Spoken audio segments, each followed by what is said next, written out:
So yet another highly interesting looking anime game has been announced recently and gathered a lot of attention. Now of course I'm talking about Neverness to Everness. I don't know why they went with this name, it sounds a bit weird, a bit odd, but you know what, the game looks good so far, so who cares? There is of course an announcement trailer and gameplay demo uploaded to YouTube, which you should check out if you haven't done so yet, of course linked in the description down below, and then come back to this video. Today I will be talking about this game in general and the genre it fits into. Right now I am on the official website, again linked in the description down below, where of course you can pre-register, look for more information, check out their official social media channels, and there's even this mini event, if I can say so, where you can click a bunch of stuff, interact with this image for example, and read through a bit of text. Nothing too crazy really, but just a tiny bonus I guess. So, anime game. Looks like one of these gachas, right? It's stating, the official website is stating that this is going to be a open world RPG. It's going to be free to play and available on all platforms, which are PC, console, and mobile of course. So it sounds and looks pretty much like another of these big gacha titles, right? And they truly have been popping up everywhere recently since I think in 2019 I think, MiHoYo back then, nowadays HoYoverse, struck gold with Genshin Impact. They have proven that these big gacha titles actually can be a good cash cow. And of course there have been gacha games since quite a long time, but I feel like before Genshin Impact introduced these big gacha titles, like actual big gacha games, right? There were many of these mobile gachas which had a lifetime of 2 to 3 months, which were more of a cash grab than these gacha titles are right now, where they want to be sort of a gacha game but also live service game, I guess. And yeah, they have been popping up recently everywhere with Wuthering Waves, of course. ZZZ, the most recent one. We have Nikke, which is a 2.5D game, I guess. Pretty good nonetheless, the story is good. We have, of course, Genshin Impact. We have Honkai Star Rail. We have now this Neverness to Everness. And there's even Azure Premilia from the Azure Lane developers, which is set to be released somewhere in the future as well, which look pretty good as well. Now, most of these games, of these major, bigger gacha games, look stunning, just as Neverness to Everness. This game looks absolutely beautiful. Even the image right now in the background, it looks fantastic. It looks awesome. It's a different setting, a setting I actually prefer right now, because most of the other major gacha games, major gacha titles didn't have this setting, didn't have these modern big cities. They just threw you into a random world, and the story began with, oh, you just spawned in a completely random world, you forgot who you are and everything else that came before. Great. Awesome. No, this is a major big city, modern style. Looks highly interesting. They will be able to play a lot with height as well, and not just a large sized map, I guess. So they can actually fill a relatively small map with a lot of detail, with a lot of gameplay mechanics, because they do have more of the third dimension, I guess, height, right, which they can play around with.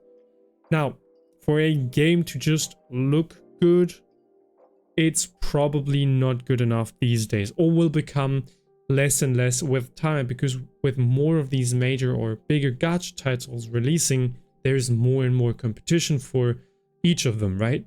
And most of them look pretty damn good. The problem with that is, if you have a game that just looks good but doesn't offer any enjoyable gameplay, or really bad gameplay and even a bad story, it's not going to be good enough to keep players playing the game. The story would have to be extraordinarily good, or you need at least a decent average level of gameplay to keep players interested. And that's the biggest problem with these types of games. They look good. They nailed that one. That's not the problem. It's really the gameplay aspect that needs to be improved heavily, right? Because players just can't afford to play a million different gacha games. You have to think of it. One gacha game, one major gacha game roughly needs an hour a day to keep up with everything. You have to do your dailies, spend your daily energy to grind materials. You have to advance in the main story, do side quests, and so on. That roughly accounts to 1 hour a day. If you have too many of these, of course, people will be less willing to actively play or even try to play these games just because they look good, and they will probably sort after which game has to offer the best gameplay, right? No wonder. And maybe even which looks better, which I guess there are some minor differences, but in general, they all look pretty good. So Neverness to Everness actually showed quite recently in their gameplay demo that they are introducing cars to a gacha game and racing, which is nice, it's refreshing, and it can be very interesting, especially with this type of setting. We will be able to tune our cars, have different cars, have like change their appearance completely, color, whatever, and be racing with them, which is something I've never seen so far in a bigger gacha title. That's very good.